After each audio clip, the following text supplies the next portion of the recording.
오늘 그 형제 자매님들과 함께 교제하고자 하는 것은 그리스도를 추구함에 대한 주제를 좀 나누고자 하고요. 그 주제를 나누기 전에 우리가 떡과 잔을 떼는 그런 예식을 아침에 하잖아요. 성만찬을 하는데 이 부분에 대해서 좀 약간 교제가 필요한 것 같아서 잠깐 그 부분을 좀 교제를 하고 주제를 다루고자 합니다. 요한복음 6장 말씀 잠시 보시겠습니다. 요한복음 6장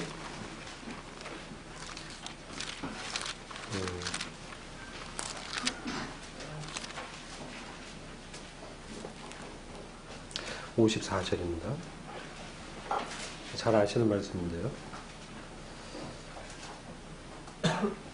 제가 읽겠습니다. 내 살을 먹고 내 피를 마시는 자는 누구든지 영원한 생명을 가졌나니 내가 그를 마지막 날에 살리리라. 이는 내 살은 참된 양식이요 내 피는 참된 음료입니다. 내 살을 먹고 내 피를 마시는 자는 내 안에 거하며 나도 그 사람 안에 거하느니라. 57절 살아계신 아버지께서 나를 보내셨고 내가 아버지로 말미암아 사는 것 같이 나를 먹는 그 사람 역시 나로 말미암아 살리라. 자, 이 말씀을 이제 주님께서 제자들에게 증거하셨습니다. 근데 60절 보면 많은 사람들이 이 말씀 어렵도다. 누가 그것을 들을 수 있겠느냐. 이렇게 하면서 주님을 떠나게 됐습니다.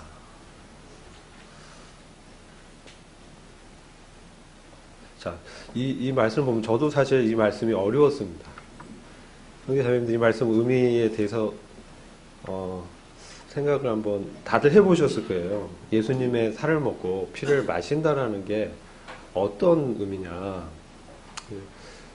저희들이 얼마 전에 침례식도 하고 같이 이렇게 성만찬에 참여하는데 이 의미가 뭔지에 대해서 좀 교제가 필요하다는 생각이 좀 들었습니다.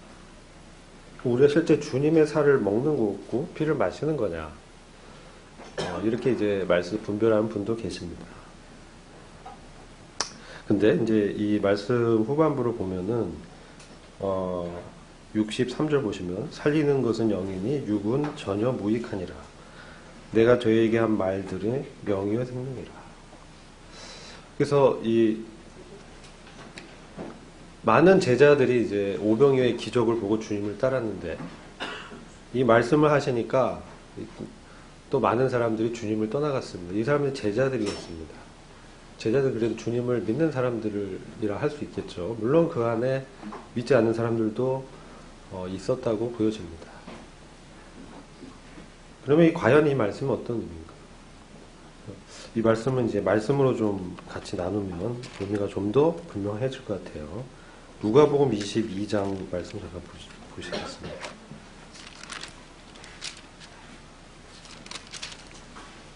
(15절입니다)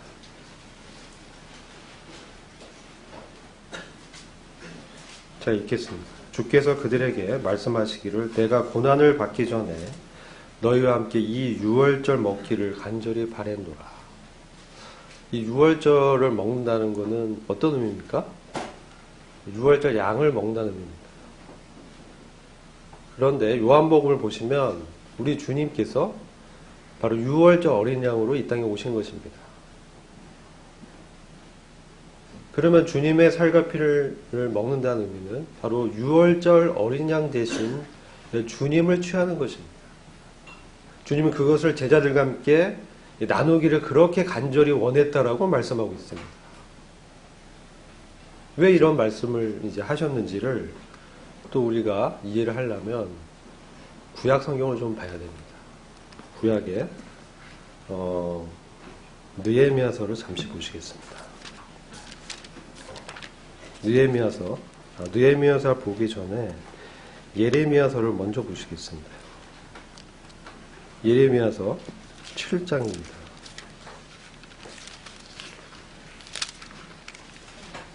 (21절입니다) 예레미야 7장 21절. 흠정역 성경으로 읽겠습니다. 만군의 주 이스라엘의 하나님이 이같이 말하노라. 너희 희생제에 너희 번제물을 얹고 고기를 먹으라. 자, 이 고기를 먹으라. 이렇게 분명히 희생제고 번제물을 드리는 것인데 그 드려진 고기를 먹을 것을 말씀하는 것을 보게 됩니다. 또 6월절 예식을 이스라엘 백성이 출애굽 전에 치렀었죠. 그때도 어린 양의 고기를 먹었습니다. 딱 남김없이 머리부터 다 먹었습니다. 근데 그것이 이들에게 왜 고기를 먹느냐? 그들이 그 다음에 이제 출애굽을 해야 되거든요. 힘이 필요했었죠. 그러니까 고기가 필요했습니다. 그들의 육체적인 어떤 필요를 상징하기도 하지만 영적으로 6월절 직후에 무교절이 이제 바로 또 무교절이 또 이어지지 않습니까? 그 무교절을 이렇게 떼고 무교절 뭡니까? 성도의 거룩한 삶입니다. 그러니까 6월절은 우리의 구속을 상징하고 무교절은 우리의 성화의 삶을 상징하는 거예요. 그런데 이 6월절 어린 양 대신 주님을 먹는다는 것은 바로 우리의 구속과 성화의 자원이 그리스도라는 것을 보여주고 있는 것입니다. 그 고기를 먹으라. 그렇게 말씀하는 거죠. 그리고 예레미야서 15장 말씀을 잠시 보시겠습니다. 15장 16절 말씀 보시면 제가 읽어드리겠습니다. 주의 말씀들이 발견되었기에 내가 그것들을 먹었더니, 자, 말씀을 먹었다라고 얘기하고 있습니다. 주의 말씀들이 발견되기에 내가 그것들을 먹었더니 주의 말씀이 내게는 내 마음의 기쁨과 즐거움이 되었나이다. 이상하죠? 말씀을 어떻게 먹습니까? 먹었다라고 얘기하고 있습니다. 성경은. 이상한 표현이 아니죠. 그러니까 제자들이 이 구약 성경에 대해서 잘 몰랐던 것 같아요. 그 의미에 대해서 주님께 묻지를 않았습니다. 그것은 주님을 자신의 구원의 주요, 그들의 삶의 주로 받아들이고 취하는 것을 말씀하는 것입니다. 그리고 그 행위 자체가 바로 그리스도 안에서 그분과 하나가 되었다라는 것을 보여주는 것입니다. 떡과 잔을 뗄 때. 그리고 우리 삶 가운데서 내가 너에게 이런 말이 영이요 생명이라. 주님을 취한 우리 예식을 하면서 우리의 삶 가운데서 날마다 주님을 취하고 주님의 말씀을 먹고 그것이 나의 힘이 되고 주님을 기뻐하는 것이 우리의 능력이 되고 우리의 삶의 근원이 되고 우리가 그분과 하나가 되었다라는 것을 상징적으로 기념하는 것입니다. 그런 의미가 있다는 걸 좀 우리가 알면서 이 만찬을 대했으면 하는 바람이 있습니다.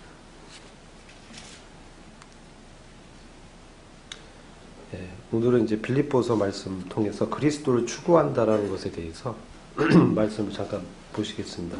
빌립보서는 4장으로 이 구성되어 있는 짧은 서신인데요. 빌립보서는 2장은요 주님의 낮아지심을 말씀합니다. 주님께서 이 땅에 오셨다. 주님의 낮아지심. 그리고 3장은 뭐냐? 영광 가운데 계신 그리스도를 보여주고 있습니다. 그 4장은 바로 그 영광 가운데 그리스도께서 우리의 이 땅에 임해서 우리와 함께 하신다. 그것을 보여주고 있는 게 빌립보서입니다. 그래서 우리는 마음이 평하고 기쁘다. 사실 이 빌립보서를 쓸 때 바울은 어디 있었습니까? 네? 바울이 어디 편한 그 리조트에서 석양을 바라보면서 쓴 게 아닙니다. 바울은 이 빌립보서를 감옥에 있을 때 썼습니다.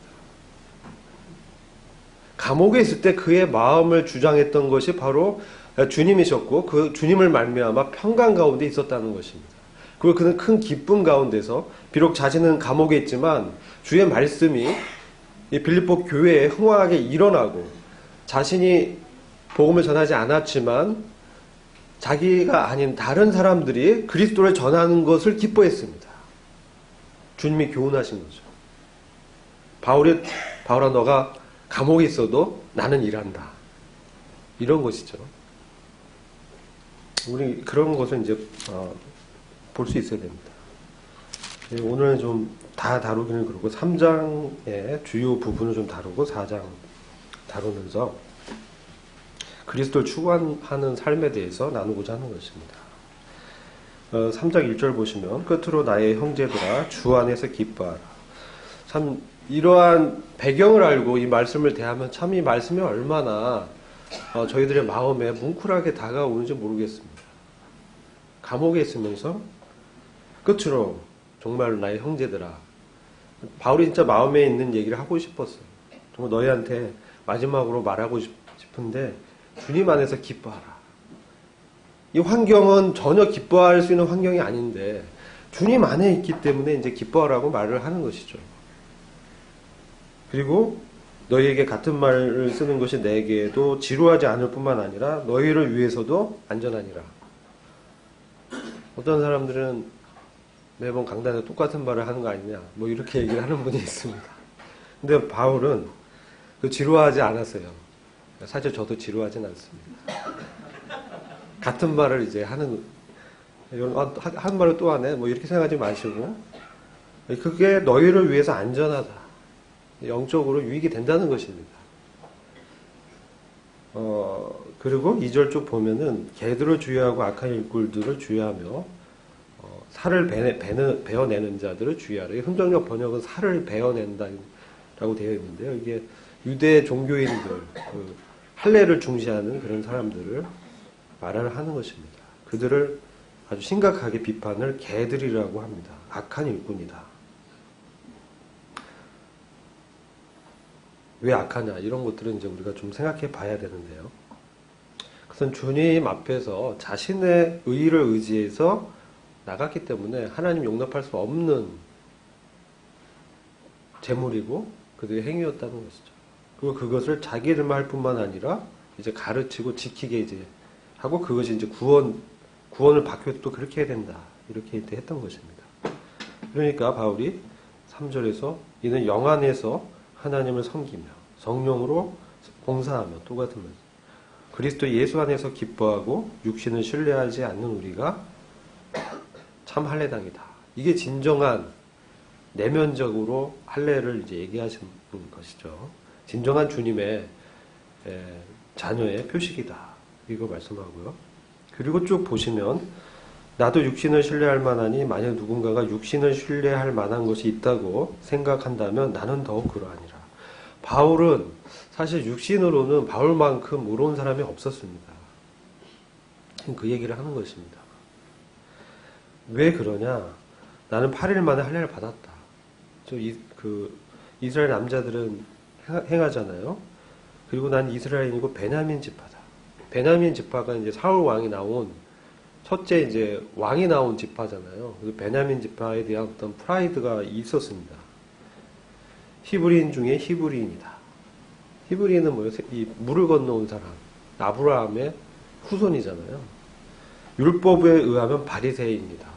율법으로는 정말 성경을 정말 탐독하고 외우고 그것을 이제 지키고자 했던 사람이라는 거예요. 정말 그 하나님의 말씀에 열심히 있고 율법을 지켜서 정말 하나님을 이제 섬기고 그런 사람이에요. 바울이 이상한 사람이 아니에요. 열심으로 하면은요, 이제부터 약간씩 이상해져요. 열심으로 말하면 내가 교회를 핍박했다는 거예요. 약간 이상하잖아요. 근데 이 유대인의 열심으로는 은혜로 구원받고 은혜로 사는 게 말이 안 되는 거예요. 유대인들 율법 지키고 할례 지키고 이렇게 하나님 앞에 나가는 거예요. 그렇게 배워왔고 토라도 그런 것이에요. 그래서 그 열심으로 보면은 교회를 그냥 두면 안 되는 거예요. 얼마나 열심히 있었으면 그렇겠어요. 가만히 있으면 되는데 막 찾아가서 잡아서 벌 주라고 하고요. 스데반을 죽일 때도 그가 그 앞에 있었어요. 그리고 그 사도행전을 보면 그럴 뿐만 아니라 집에 숨어있는 그리스도인을 끄집어내고 그들 죽이는데 동참한 거예요. 어떻게 보면 이거는 하나님 편에서는 원수입니다. 하나님의 자녀들을 죽이는데 동참했던 열심 당원이에요. 그래서 그 열심으로 교회를 박해했다 하는 거예요. 근데 그 다음에 나온 말은 더 이상한 말 같아요. 율법의 의로는 흠이 없다라고 그랬어요. 율법으로 말한다면 나는 의롭다는 거예요. 흠이 없다. 난 율법에 의롭지만 나만큼 의로운 사람이 없다. 이런 말 하는 거예요. 율법을 도대체 이 모세오경부터 하나님의 말씀을 달달 외우고 그걸 다 지켰다는 거예요. 그러니까 자기는 흠이 없다라고 지금 말을 하는 것입니다. 이 율법의 의로는 흠이 없다. 율법 갖고 나한테 얘기하지 말아라. 이런 거예요. 하나님의 말씀 지키는 거 나한테 그 열심 얘기하지 말아라. 나만큼 하나님의 말씀 잘 지키고 열심히 의롭게 섬긴 사람이 없다. 이런 얘기하는 거예요. 그래서 그것이 나에게 유익했었다는 거예요. 과거에. 7절 보면 그러나 나에게 유익했어요. 옛날에는. 그것이 왜 유익했냐. 유대교는 그 의로 하나님 앞에 인정받는 거예요. 율법 지켜서 그 의로 거룩하게 되고 그게 유대교의 특징이죠.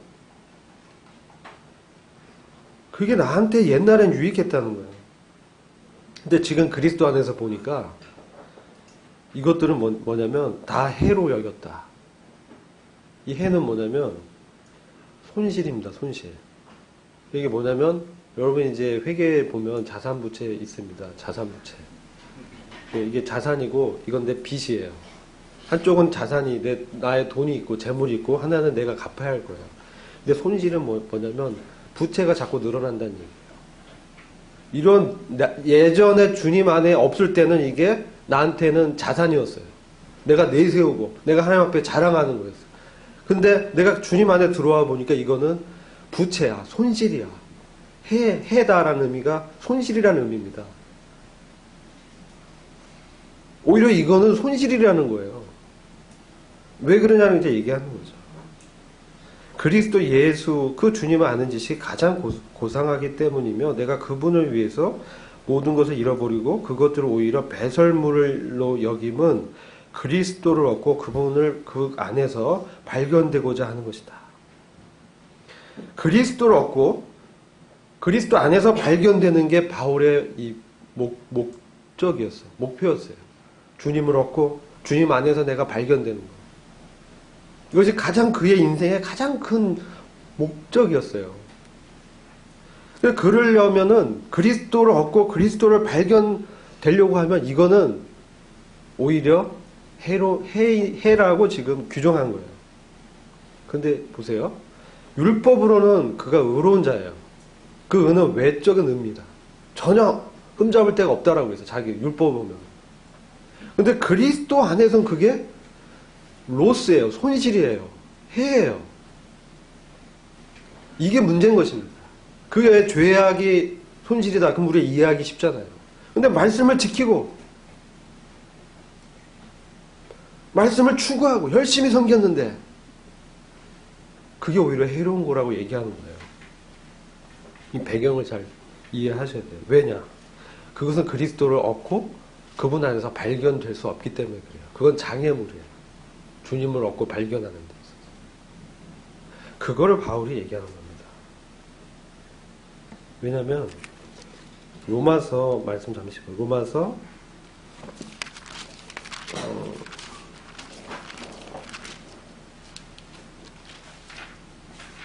로마서 10장 3절입니다.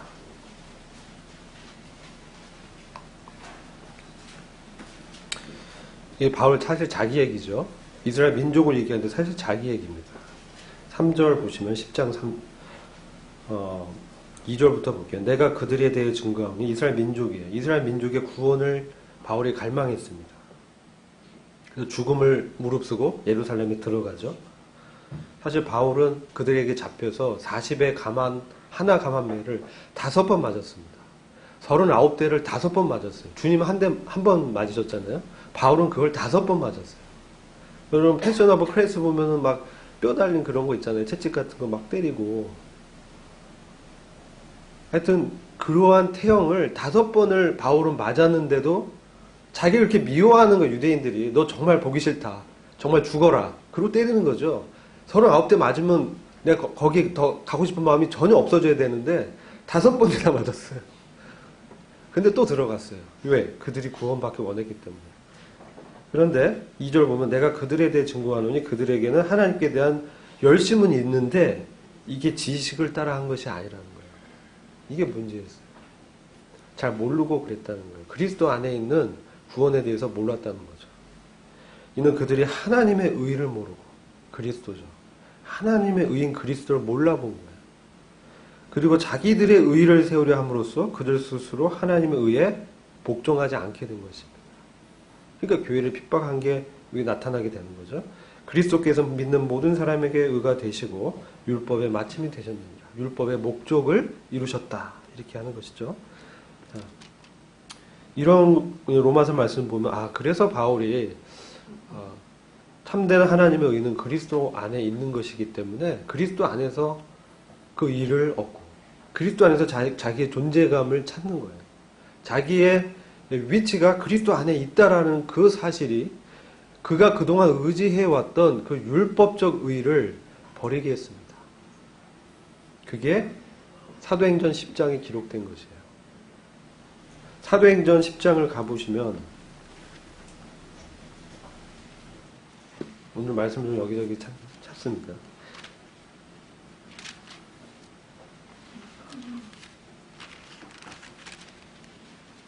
10장이 아니고 9장입니다. 9장에서 이제 바울이 회심하는 장면에서 사도행전 9장 3절에 보면은 드디어 바울은 이 체포권을 얻었어요. 그리고 다마스커스에 가서 거기 있는 그리스도인을 체포해서 데려올 그 권리를 경찰권을 얻은 거죠. 체포권을. 그래서 그걸로 간 거예요. 가는데 얼마나 그가 그 가면서도 의기양양하고 내가 이제 하나님을 섬기는 걸로 생각하고 간 거예요. 근데 3절에 보면은 갑자기 하늘로부터 한 줄기 빛이 그를 탁 둘러 비춘 것입니다. 그래서 그는 지금 음성이 들었어요. 사울아 사울아 내가 왜 나를 박해하느냐. 이 사울은 바울의 옛날 이름입니다.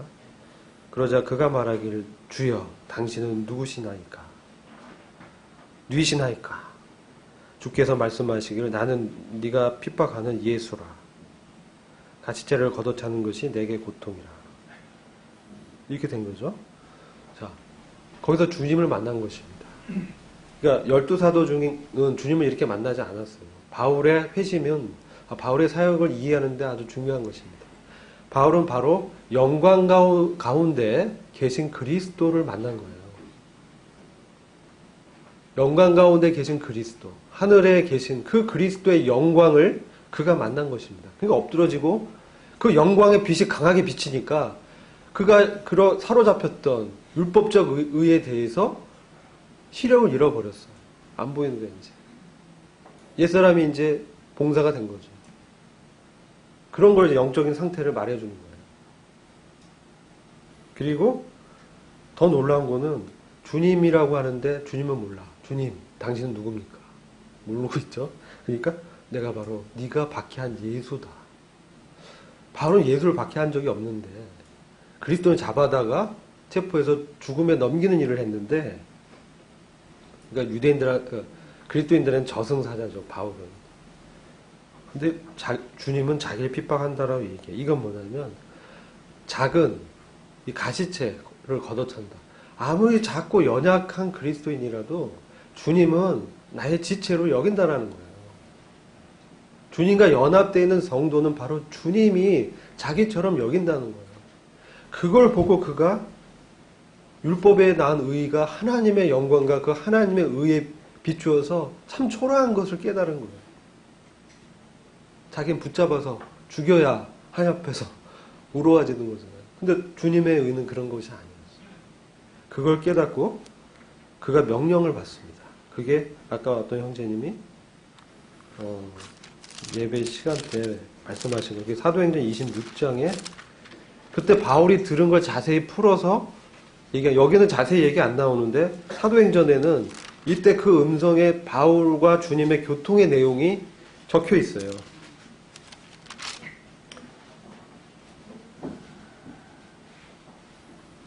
그게 26장 18절만 보시면 그들의 눈을 뜨게 하여 흑암에서 광명으로 사탄의 권세에서 하나님께로 돌아서게 하며 그들로 죄사함을 받게 하고 내 안에 있는 믿음으로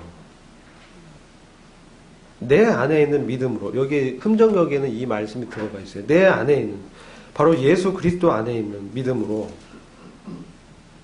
그런 의미와 통한다고 봅니다. 그 믿음으로 거룩하게 된 사람들 가운데서 유업을 받게 하려는 것이다. 바울의 사역은 그들을 얻어서 그리스도 안에 있는 믿음을 갖게 하고 그 다음에 그들이 그리스도 안에서 기업을 얻게 하는 거예요. 기업을 얻게. 아시겠죠? 그 다음에 이제 빌립보서에 이제 들어와서 다시 보겠습니다. 그래서 그 하늘에 계신 그리스도의 영광을 그가 봤습니다. 그러니까 정말 자기는 율법을 흠잡을 데 없는 의로운 의인인데 그게 이제 초라해지고 그 율법으로 말미에서 그가 쌓고 얻고자 했던 그 거룩과 하나님의 인정이 하나님의 영광의 그 빛 앞에서 아무런 가치가 없다라는 것을 이때 이제 깨닫게 된 거예요. 이거 정말 아무것도 아니구나. 정말 영광 가운데 그 주님이 가장 가치로운 것이구나. 그러면서 그리스도를 아는 그 지식이 가장 고상하다. 주님을 그때 만나서 그걸 이제 알게 된 거예요. 그러니까 그의 이제 인생의 목적이 전환되면서 이제 이런 것들은 이거 손실거리고 다 배설물이고 이제 나는 내 인생의 목적은 뭐냐? 그리스도를 얻는 것이다. 그리스도 안에서 내가 발견되는 것이다. 그러고 경주를 한 겁니다. 그 그리스도를 얻고 그리스도 안에서 발견되려는 그 일념으로 그 주님이 사역을 감당한 거죠. 나의 의는 이전에 내가 지켰던 율법에서 나온 것과는 차원이 다른 것이다. 그리스도를 믿음으로 말미암아 나온 것이니 곧 믿음에 의해서 하나님께 나온 의이다. 바울이 할례를 전했으면요 전혀 핍박을 안 받았어요. 율법 지켜도 돼. 이랬으면 그는 아마 영웅처럼 됐을 거예요. 그런 말 안 했어요. 왜냐하면 자기가 그걸 지켜봤거든. 이건 의로운 거 아니라는 걸 알았기 때문에 그거가 아니라 그리스도를 믿는 그 믿음에서 나온 의가 정말 의다. 하나님이 그걸 인정해준다. 이걸 얘기하는 것입니다. 그래서 그가 핍박받은 거예요. 유대교의 정면으로 대적한 것이죠. 자, 그러면 그리스도 안에 있는 교회가 그러면 뭐 하나님 말씀을 안 지켜도 되는 겁니까? 뭐 그런 얘기를 하는 거죠. 우리가 믿음으로 이 사실을 여기면 몸을 드리는 건 안 해도 되는 겁니까? 이거는 바울이 추구하는 것을 이제 쭉 따라가다 보면 그게 어떤 의미인지가 명확해집니다. 몸을 드리는데 무엇으로 드리냐? 의의 병기로 드리라는 거예요. 죄의 종, 그러니까 몸을 드리는데 죄의 종으로 죄에게 드리지 말고 의의 병기로 몸을 드리라는 거예요. 그리고 믿음으로 여기는, 그냥 생각하는 게 아니라 믿음으로 여기는 거예요. 나는 할 수가 없는데 이게 인과관계가 있는 거예요. 이게 분리된 게 아니에요. A 플러스 B가 아니라 이건 곱하기입니다. 곱하기. 내가 믿음을 여겼기 때문에 그리스도 안에서 내가 발견됐기 때문에 이제 의의 병기가 뭔지 아는 거예요. 율법에서 나온 의를 얘기하는 게 아니에요. 이 의는 하나님으로부터 나온 의예요. 그래서 그것에 자기 몸을 드리는 거예요. 바울은. 안 그랬으면 바울은 할례를 증거했을 거예요. 그리고 그들과 타협했을 거예요. 근데 전혀 타협하지 않았어요. 베드로는 조금씩 타협했어요. 그래서 베드로는 바울한테 혼났어요. 너가 유대인인데 이방인들한테 유대인처럼 살라고 지금 하는 거야? 면박을 줬습니다. 매직하지 말아라. 너도 지킬 수 없는 율법을 왜 이방인한테 지키라고 하냐. 그 얘기 하는 거예요. 그러면서 그럼 우리가 어떻게 의의 병기로 몸을 드리느냐를 빌립보서에서 말씀하는 거예요. 몸을 안 드리는 게 아니에요. 의의 병기로 드리는 거예요. 이전에 죄의 종으로. 로마서 6장은 구원의 관점에서 말씀하는 거예요. 구원은 죄의 그 처벌로부터의 구원 칭의, 그 다음에 죄의 권세에서 해방되는 성화를 강조하고 있습니다. 그 다음에 죄의 존재로부터의 영광스러운 구원까지 얘기합니다. 이거 큰 구원이라고 합니다. 그러면 여기서 의의 병기로 몸을 드리는 거는 십자가의 도를 사는 거예요. 자기 몸을 복종시키고 자기 부인하고 그리스도 안에 있는 믿음을 구사하는 거예요. 그것을 지금 말씀하는 거예요. 왜 그러냐면, 그렇지 않으면 이 그리스도의 법을 이룰 수가 없어요. 왜? 성령으로 행하지 않으면 절대 그 의의가 달성되지 않기 때문에 바울이 그걸 본을 보이는 거예요. 바울이 해봤거든요. 그거 남을 죽이는 거예요. 그래서 지금 그 말씀하는 거예요. 내가 그를 알고, 그 다음부터가 10절부터 이는 내가 그를 알고 그의 부활의 능력과 그의 고난의 교제를 알아 그의 죽음의 본을 따르려 하미니 어떻게 해서든지 죽은 자들의 부활에 이르려는 것이라. 내가 이미 이르렀다 함도 아니요 이미 온전해졌도 함도 아니라 나는 다만 붙잡으려고 쫓아갈 뿐이라. 나 역시 그것을 위하여 그리스도 예수께 붙잡혀 있노라. 그리스도 예수께 사로잡혀가지고 그는 그 그리스도의 영광의 모습을 봤잖아요. 바로 그 그리스도의 영광의 수준에 그가 참여하고자 한 거예요. 그리스도의 그 부활에 그가 이루고자 했다는 것은 그냥 부활이 아니라 죽은 자의 부활이 아니라 죽은 자들로부터의 부활입니다. 이게 다릅니다.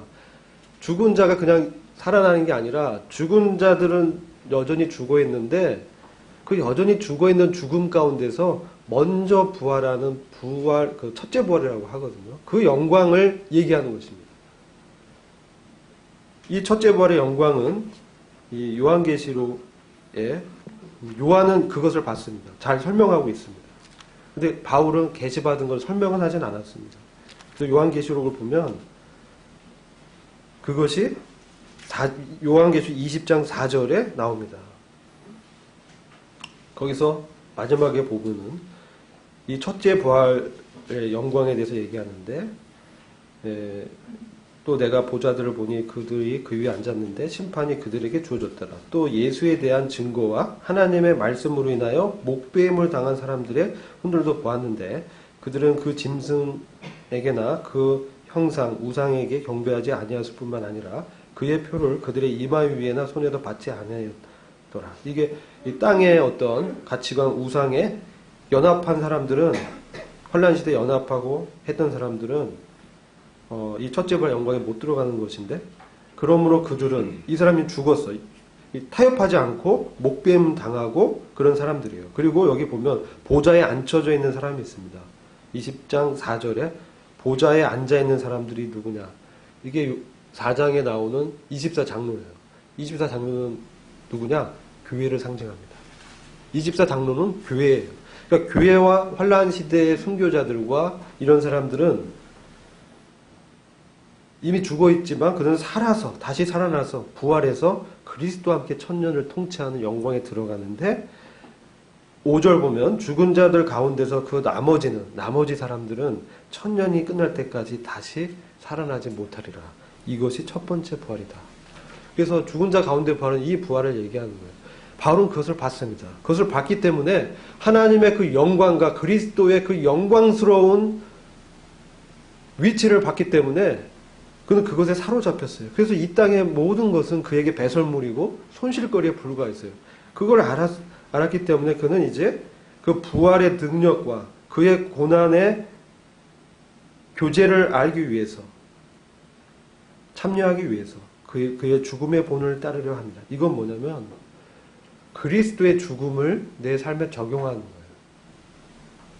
거예요. 그의 죽음의 본을 따른다는 것은 바로 그리스도께서 십자가에 죽었을 때 나도 죽었다라는 그 믿음으로 그 본을 따르는 거예요. 그래서 그래야만 어떻게 해서든지 죽은 자들의 부활에 이르려는 것이죠. 그래야만 그렇게 해서 그가 도달하려는 것이 바로 이 죽은 자들 가운데서 영광스러운 부활, 바로 부활하신 그리스도, 영광 가운데 계신 그리스도께 그가 나가고 그 그리스도를 닮고자 했어요. 그 그리스도와 같은 그러한 하나님의 아들이 되기를 원했던 것이죠. 그래서 그가 봤을 때는 아직 그것은 그가 도달하지 못해서 이미 이르렀다 함도 아니요. 내가 완전해지지는 못했다. 왜? 주님이 다시 재림하셔야 그의 몸에서 죄가 벗겨지거든요. 그래서 영광스러운 부활의 몸을 입고 하늘의 혼인식에 들어가기 때문에 이때는 이미 이르렀다 함도 아니라고 얘기하는 거예요. 그러나 그는 그것에서 죽은 자들의 부활에 이르려는 그 목적, 즉 이것은 그리스도를 얻고 그 안에 발견되려는 그의 일념이 나타난 것이죠.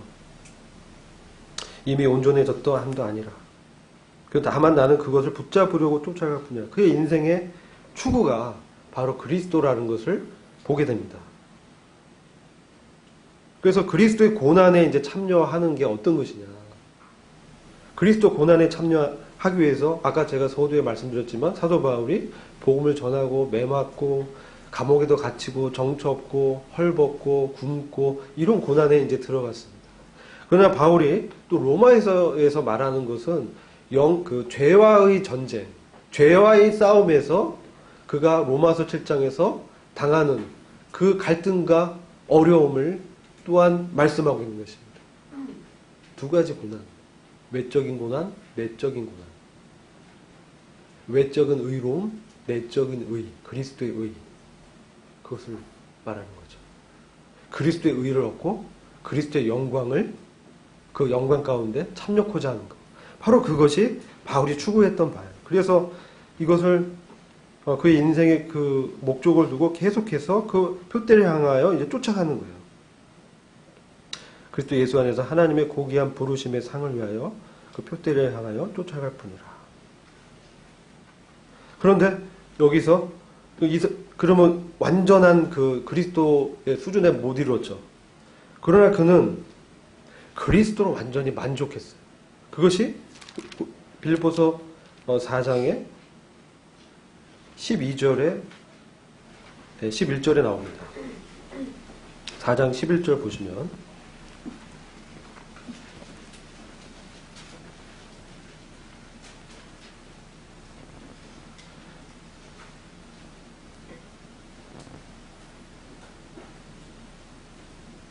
내가 궁핍함으로 말하는 것이 아니라 어떤 형편에든지 내가 자족하기를 배웠노니. 이게 뭡니까? 이 자족하다가 만족하다는 거예요. 어떤 형편에 어떤 환경 가운데 있든지 나는 만족하다라는 거예요. 그는 어떤 환경과 지금 자기가 당하는 어떤 어려움, 고난, 환경 그것에는 전혀 그가 요동하지 않고 바로 그리스도로만 그가 만족한다는 거죠. 이게 자족하는 거예요. 내가 비천에 처할 줄도 알고 가난하고 어떤 땐 부유하고 모든 일에 배부르고 또 배고프기도 하고 궁핍하기도 하는데 나는 오직 이 그리스도로만 만족했다. 이 말하는 거예요. 나는 그거에 흔들리지 않는다. 그 얘기하는 거예요. 그리스도로 만족하는 것을 그가 그의 고난 가운데서 배웠다. 경험했다는 거예요. 경험해서 너무나 잘 안다. 그래서 그는 지금 이러한 삶을 자기의 본으로 형제들에게 말하는 거예요. 이것을 본받으라. 그것을 이제 말씀하는 것입니다. 그러니까 이게 이러한 삶이 우리에게 참 저도 이런 삶을 이렇게 바울의 삶에 대해서 보면서 이것을 본으로 이렇게 제시하는데 우리가 어떻게 그럼 이런 삶을 살아야 되느냐 뭐 이런 것이 중요하잖아요. 그래서 바울의 그 사역과 그 섬김을 좀 우리가 배울 필요가 있죠. 그게 바울이 이 고린도전서 9장을 잠깐 보시겠습니다. 바울의 그 삶 그리고 바울의 사역.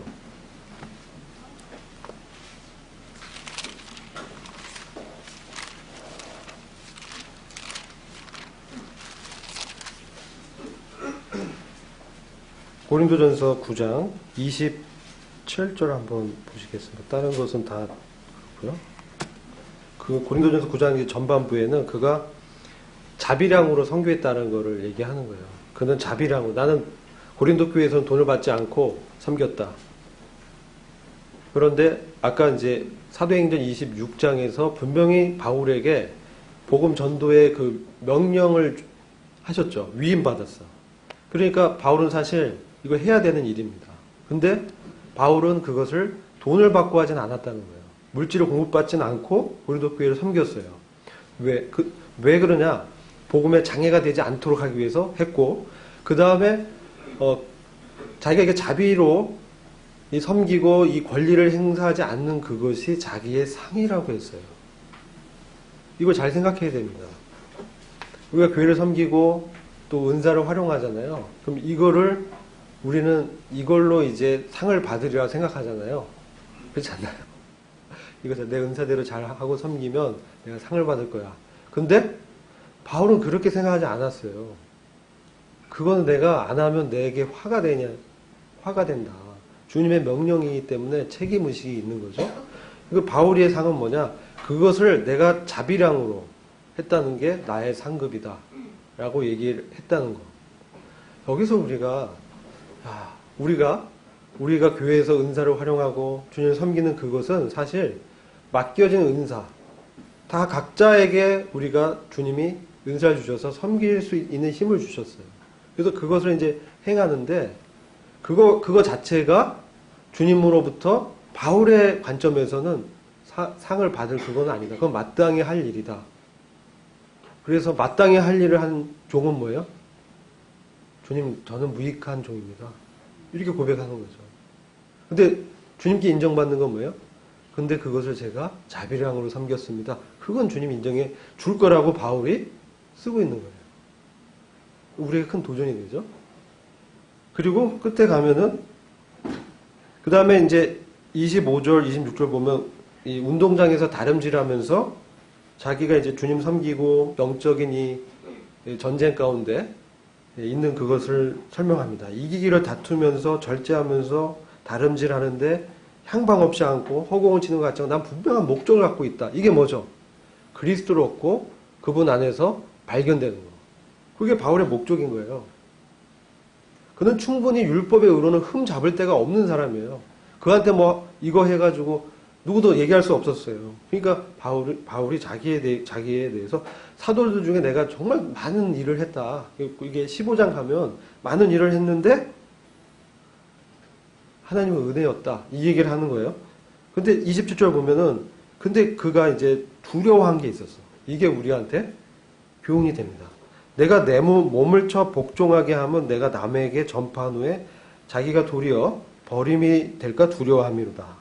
이거거든요.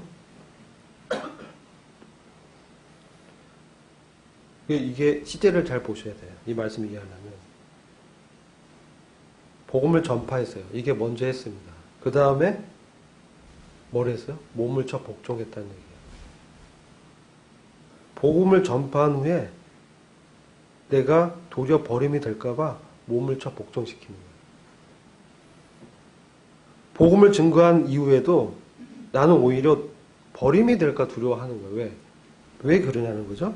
버림이 된다는 얘기는 여기 캐스트 어웨이에 돼 있는데 이거는 원어적으로는 하나님의 인정을 받지 못하는 거예요. 하나님께 어프로브도 받지 못하는 거, 승인받지 못하는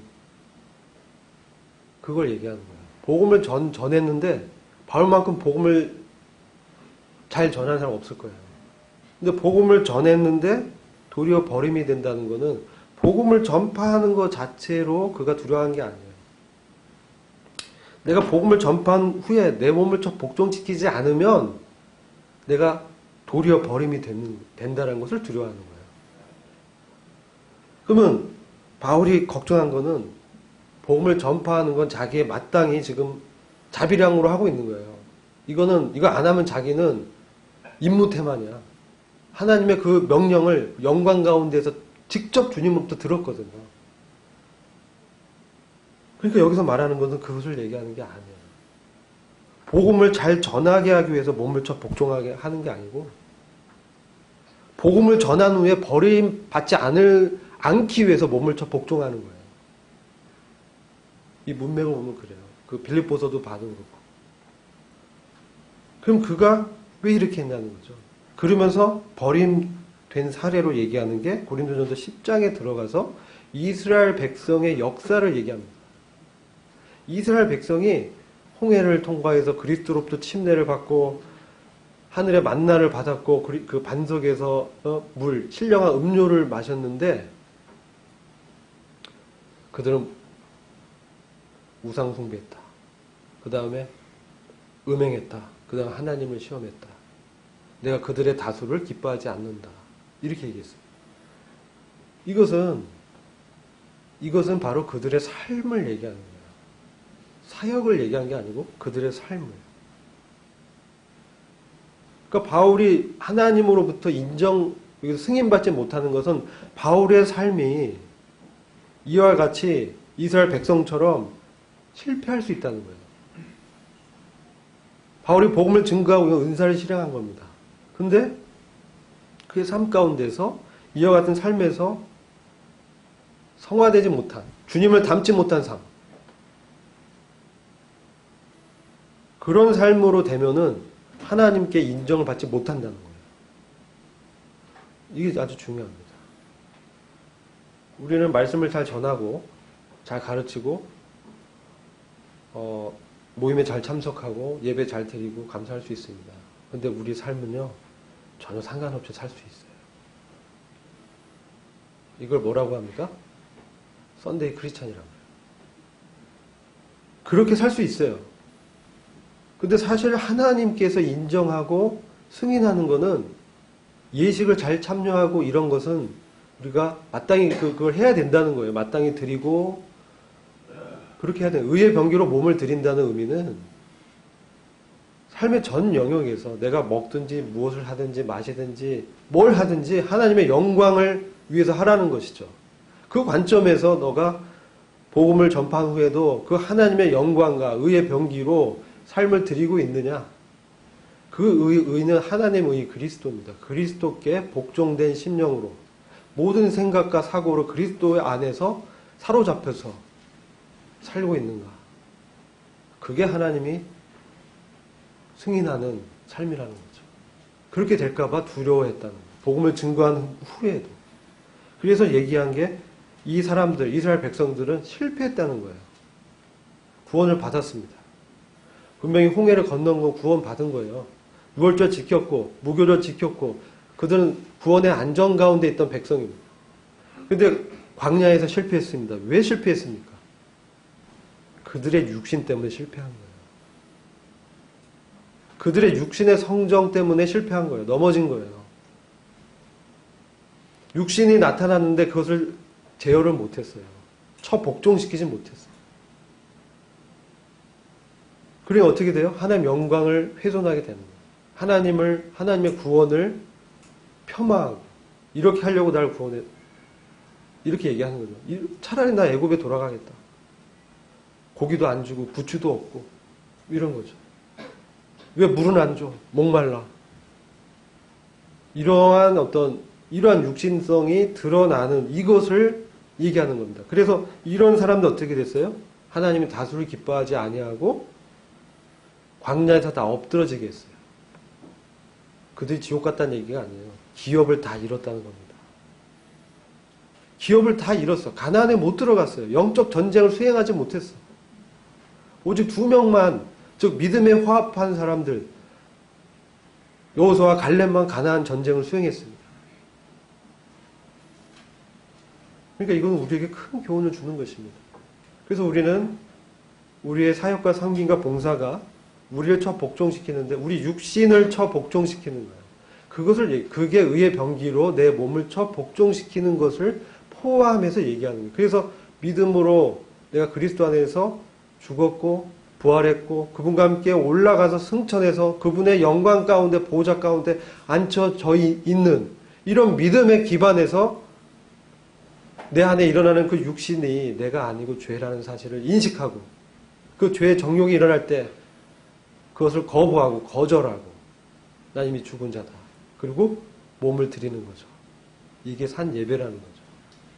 율법을 지켜서 드리는 그게 아니고 그런 자신의 성화된 삶을 얘기하는 것입니다. 그래서 그렇게 했을 때 썩지 않는 면류관, 의의 면류관을 받을 수 있다.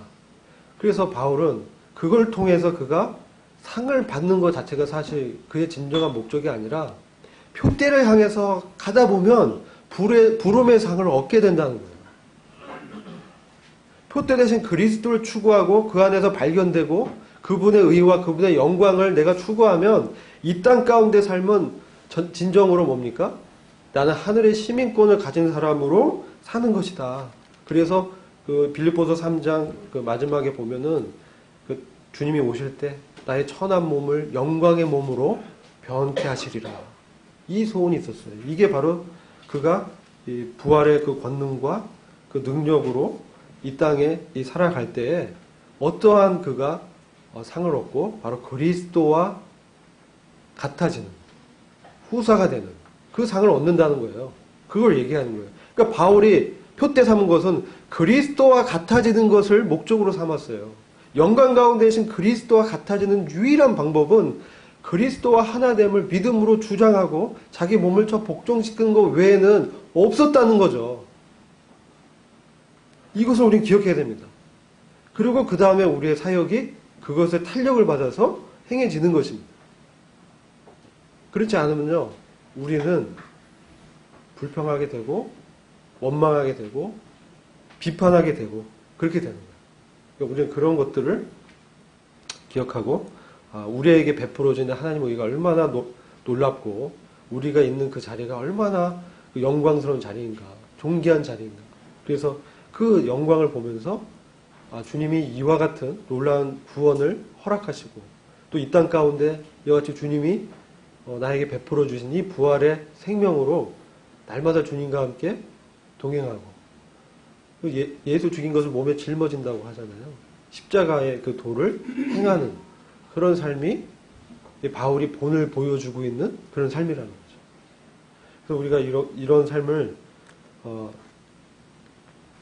우리가 같이 교회 안에서 기도하고 주님께 능력을 구하고 그리스도 안에서 모든 것을 할 수 있다고 했지 않습니까? 그러니까 그것을 고백하면서 그러니까 교회로서 하나 돼서 그런 삶을 우리가 같이 해나가는 그러니까 그것을 우리가 기도하고 우리가 다 부족합니다. 그래서 기도하면서 서로 보완하고 은사로 그 은사가 서로 보완되면서 충만해지는 거죠.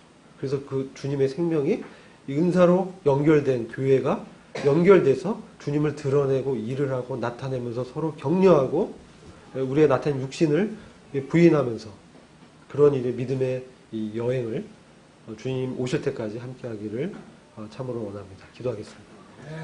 주님 참 저희들에게 그리스도를 얻게 해주시고 또 그리스도 안에서 발견케 하시고 주님의 그 영광과 그 의로움 가운데 저희를 성령님의 충만한 가운데 살아갈 수 있도록 해주신 것을 감사를 드립니다. 저희들 지금의 형편에 안주하지 않게 하시고 오직 주님으로 살아가고 주님으로 충만되게 하셔서 저희 주님이 맡기신 사명을 능히 감당할 수 있게 하시기를 간절히 기도를 드립니다. 주님께 참 감사를 드렸고 우리 주 예수 그리스도의 존귀하신 이름으로 기도했습니다. 아멘.